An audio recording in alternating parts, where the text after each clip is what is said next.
Bagaimana Indonesia bisa maju? Tunggu makan siang gratis. Bagaimana Indonesia maju? Tunggu IKN 17 Agustus. Padahal pertanyaan fundamental kita, mengapa terjadi krisis etik di kita? Sehingga indeks demokrasi kita drop tiap hari, kan itu dasarnya.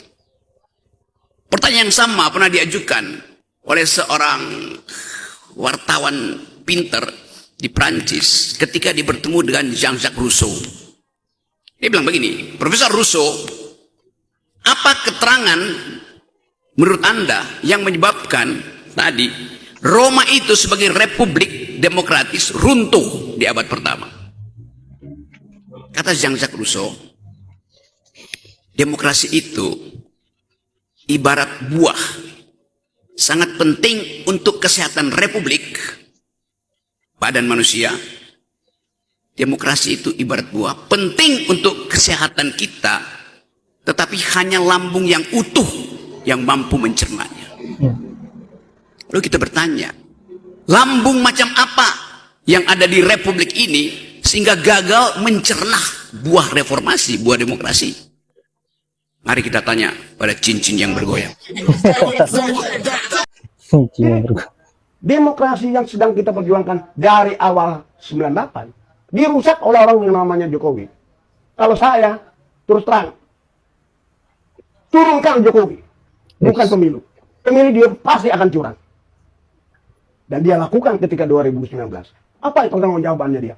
900 orang mati di KPPS. Belum dengan kasus-kasus yang lain. Jadi ini orang udah mesti di stop. Jangan dipertahankan. Saya kira cukup kalau kita mau ngomong soal pemilu, soal apa. Perusaknya adalah Jokowi. Betul. Presiden terburuk selama Indonesia mereka 78 tahun adalah Jokowi. Orang ini mesti dimaksudkan kok. Nggak bisa dipertahankan. Wajib dimaksudkan. Ijazah saja diragukan. Ini saya kira seluruh aktivis yang hadir dalam diskusi ini paham itu. Saudara Indro pasti paham. Saudara Indro ini terkenal dengan kritiknya pledoi di bawah sepatu las. Ini nggak di bawah sepatu las, no.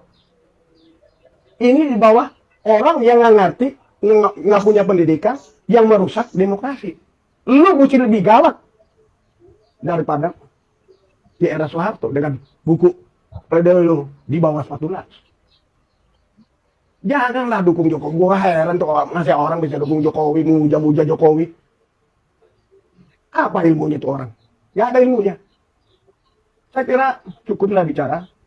Kalau apa soal paham atau tidak paham soal demokrasi, saya kira Rengkuti, siapa namanya, Indro Cahyono lebih paham daripada saya. Kalian kuliah bagus di ITB.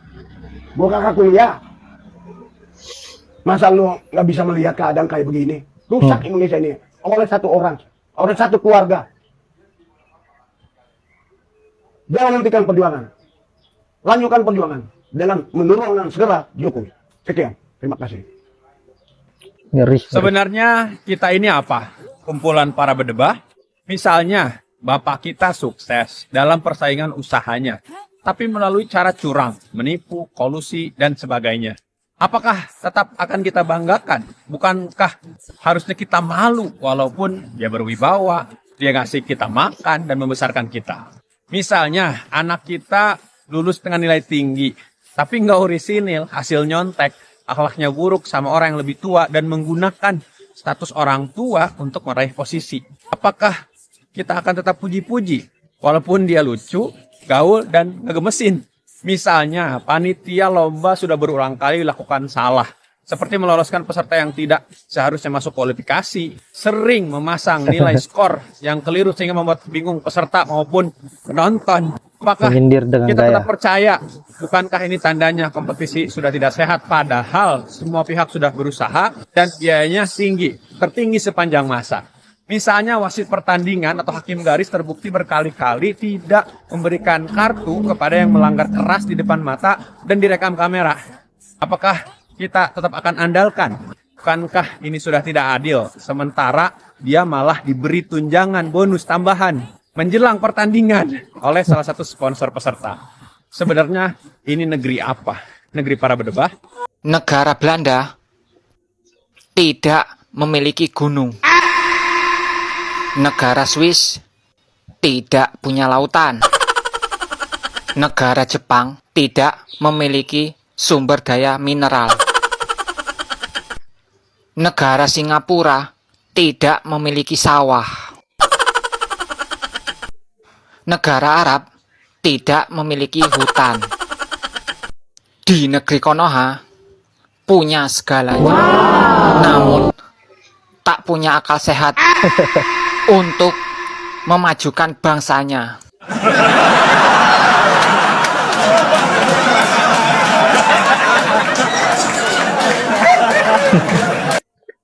Masih banyak petani Indonesia yang nggak punya sawah, yang cuma nggarapin sawah orang. Terus ini ada lahan dikasih ke Cina.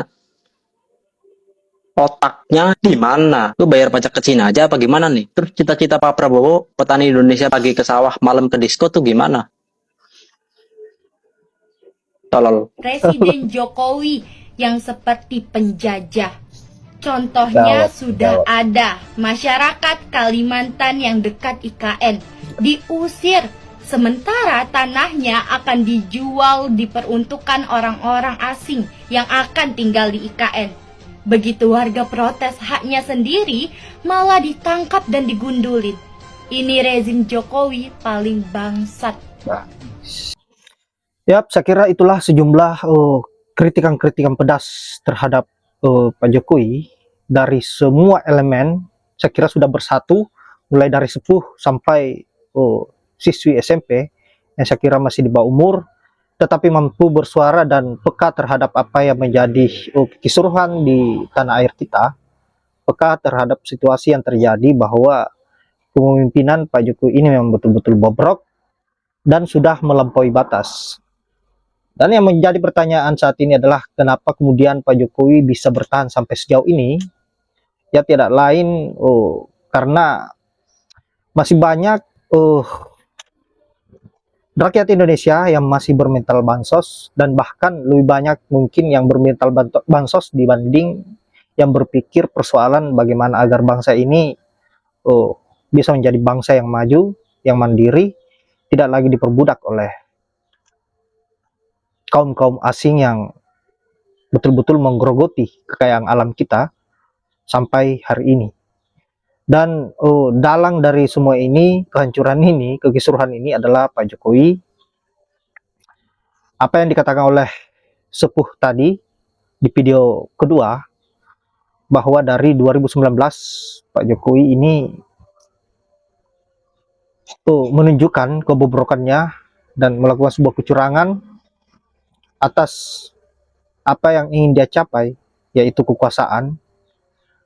Dan sampai di 2024 lagi-lagi beliau lebih gencar lagi melakukan kecurangan-kecurangan dan bahkan merubah hukum-hukum di Indonesia, mengobok-ngobok konstitusi demi untuk melancarkan tujuannya, yaitu mengekspor kekuasaan kepada anaknya, yaitu Gibran, untuk dijadikan sebagai wakil presiden 2024. Dan yang membuat saya salpok, saya begitu merinding mendengar apa yang menjadi pernyataan Pak Diah. Lagi-lagi saya kira kalau kubu 02 ataupun penyanjungnya Pak Jokowi melihat video ini, mungkin tekanannya akan tinggi lagi, bak cacing kepanasan. Dan kita berharap bagaimana agar adik kita ini Pak Diah bisa baik-baik saja. Kita support apa yang menjadi statement-statement yang dia buat. Semua itu semata-mata bagaimana agar rakyat Indonesia bisa mendapatkan sebuah keadilan. Baiklah sahabat-sahabat, saya kira hanya itu.